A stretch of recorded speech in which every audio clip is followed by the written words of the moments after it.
নমস্কার বন্ধুরা, এখন আমি রান্না করছি রুই মাছের তেল আর মাথা দিয়ে পুঁইশাক চচ্চড়ি। এর জন্য লাগছে পুঁইশাক আর নানা রকম সবজি, আদা রসুন বাটা, মাছের তেল, ফোড়নের জন্য লাগছে তেজপাতা, শুকনো লঙ্কা, গোটা জিরে, 4 রকম গুঁড়ো মশলা, মাছের মাথা, পেঁয়াজ আর কাঁচা লঙ্কা।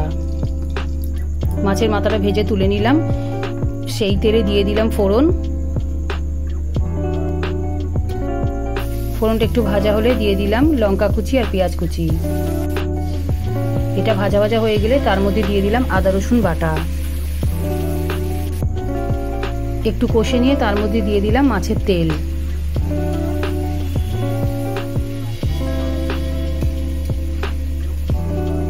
মাছের তেলটা কষে নিয়ে তার মধ্যে দিয়ে দিলাম পুঁইশাক আর সব রকম সবজি।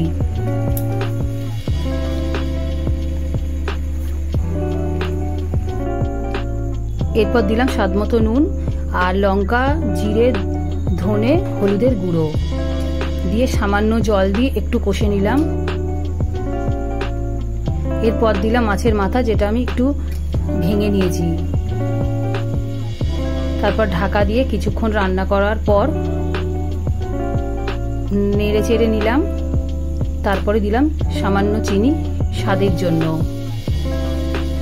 তারপরে তৈরি হয়ে গেল রুই মাছের মাথা তেল দিয়ে পুঁইশাকের চচ্চড়ি। রেসিপিটা ভালো লাগলে বন্ধুরা লাইক, শেয়ার আর সাবস্ক্রাইব করে দিও।